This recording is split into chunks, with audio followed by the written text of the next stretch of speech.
frente dessa empresa. Vocês não pularam o muro, não entraram pela porta do fundo e muito menos caíram de paraquedas. A maioria daqui são todos concursados e alguns já está na lei de 85. É isso que vocês têm que entender. Vocês não entraram pela porta dos fundos e não pularam o muro e muito menos desceram de paraquedas. Todos aqui entraram pela porta da frente dessa empresa. Por isso eu tenho orgulho de trabalhar nela. Continue se mobilizando e quero fazer um repúdio para aqueles deputados que votaram contra os trabalhadores. Os deputados que votaram contra os trabalhadores na privatização dessa empresa. Que foi a maioria aqui, Zé Geraldo,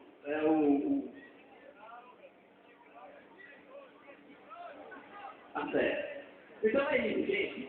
Mais uma vez, a gente pede a colaboração de todos para que continue na greve. Não esqueçam, a pergunta é o que nós vamos fazer por R$50? Olha, para ter uma ideia, R$50 dividido por 30 dias dá R$1,77.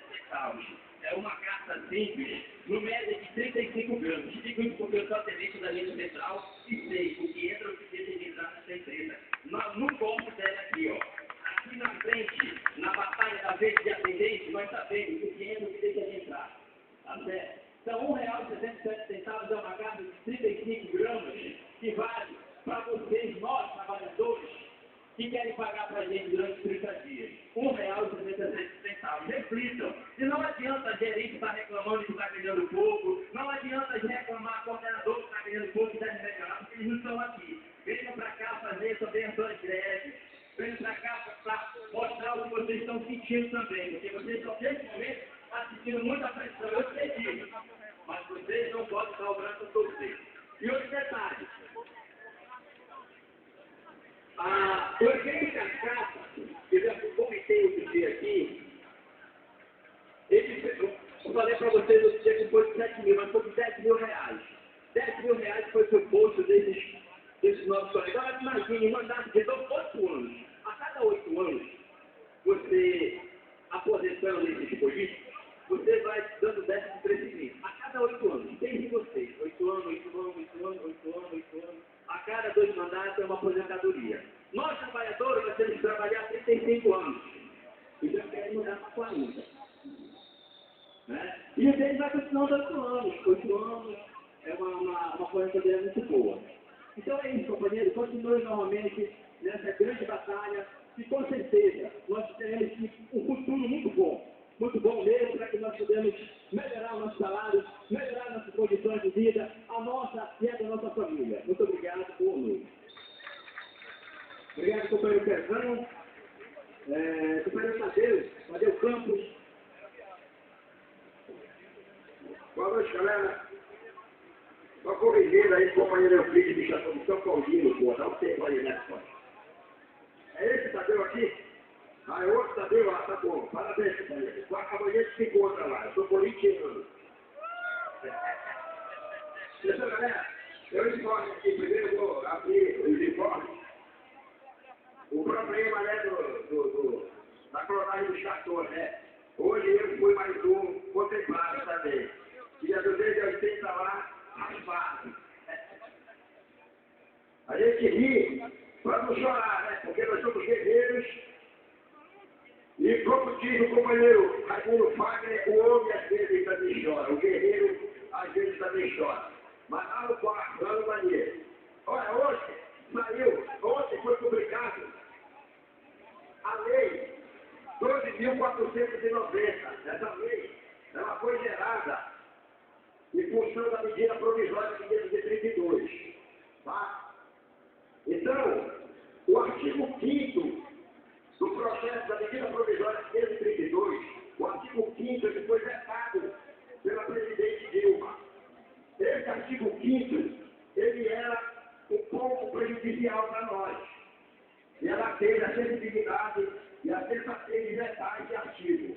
Esse artigo ele diz mais ou menos o seguinte: os atos de constituição de subsidiárias e de aquisição de controle ou participação acionárias em sociedades empresariais já estabelecidas deverão ser aprovados pelo Conselho de Administração da empresa. Tá? Esse artigo ele foi vetado, ele não existe mais. ficou assim.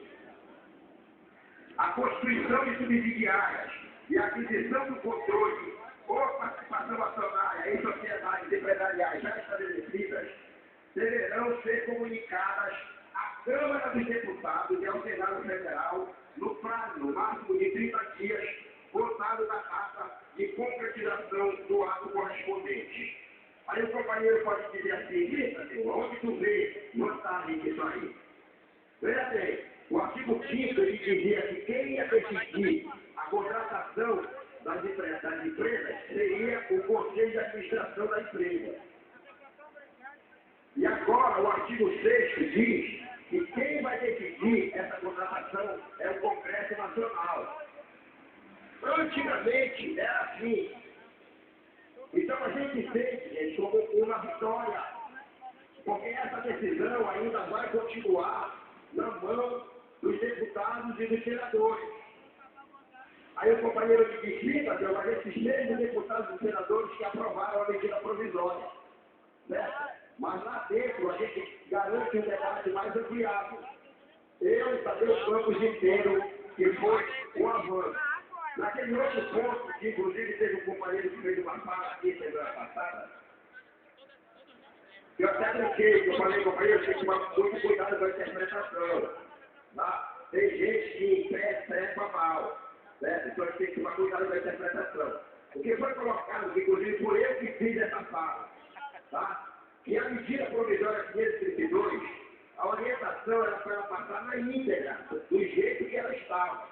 E o movimento dos trabalhadores, apesar de nós só termos colocado dentro da Câmara 60 trabalhadores, os outros ficaram do lado de fora, que a segurança não deixou a gente entrar, esses 60 trabalhadores fizeram sim movimento lá dentro da Câmara, inclusive a sessão foi suspensa por 15 minutos, por causa da barulhada que nós fizemos lá. E no finalzinho, o deputado do Rio de Janeiro, Miro Teixeira, apresentou um requerimento. E nesse requerimento, ele pedia que garantisse o monopólio postal da distribuição. Tem questão de interpretação. Eu não estou fazendo defesa de ninguém, eu estou citando fatos. Eu não estou defendendo político, eu estou defendendo empresa, eu estou defendendo sindicato, eu estou citando fatos. Então é complicado o companheiro vir aqui fazer uma fala.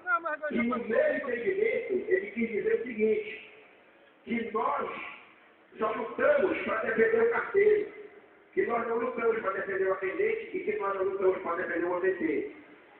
O que não é verdade. Porque nós fomos para lá para representar todos os trabalhadores do Correio. E o que nós conseguimos, através da pressão que nós fizemos, foi esse fato que eu acabei de citar. Certo? Então, o artigo 3º, ele fica com a seguinte redação.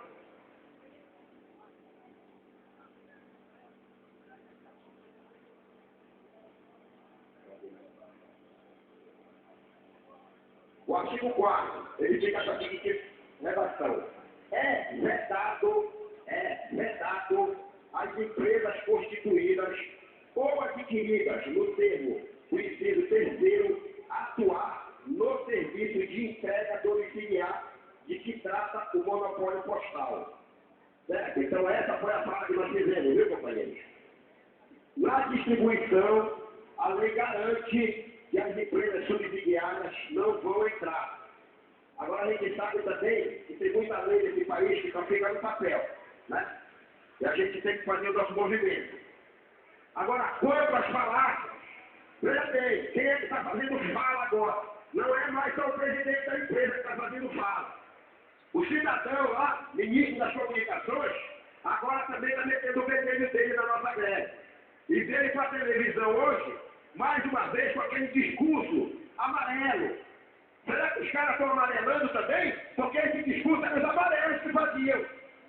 Esse discurso de pressionar trabalhador, que vai cortar ponto, que vai descontar isso, que mandava até telegrama para a casa dos companheiros pressionando psicologicamente para querer desestabilizar o movimento. Quer dizer que aquela velha máxima de que a história é a mesma e só mudam os personagens vai continuar? Esses cidadãos que foram para lá prometendo mudança nesse país, prometendo reconhecimento para o trabalhador, prometendo remuneração para a mão de obra, que gera renda nesse país. Agora chegaram lá e mudaram o discurso, estão usando a mesma linha dos amarelos, dizendo que o trabalhador que quer ir nas férias, essa conversinha furada, pelo amor de Deus, meu irmão. Então, se esse cidadão quer endurecer a conversa, nós vamos endurecer sim, companheiros. O companheiro me antecedeu aqui e falou muito bem, eu deveria falar dele. Porque ele se falava como exemplo que ele mora de aluguel e não vai ceder essa pressão, e nós não vamos ceder essa pressão. Nós temos um recorde aqui no Correio de Movimento, que foram 21 dias pelos 30% dos carteiros. E se eles quiserem, porque está na mão deles, se eles quiserem que a gente quebre esse recorde, nós vamos quebrar sim. Nós vamos fazer 23, nós vamos fazer 23. Quantos dias eles quiserem, porque eles que dão o poder, é eles que têm a caneta na mão, é eles que dão as regras, é eles que ditam as regras, é eles que dão as cartas.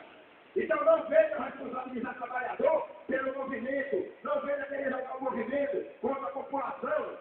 Ontem nós recebemos um chamado dos companheiros lá do Vila dos Cavalos, que estavam querendo parar, e hoje nós fomos lá, eu e o companheiro Rudimel, e paramos o CDT, de 15 companheiros lá, 12 vieram para a greve.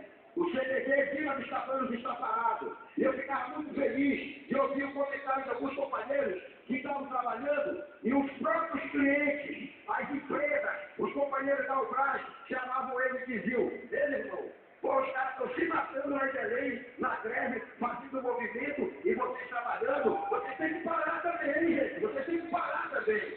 Então percebe essa fala, porque a população não está contra a gente, não.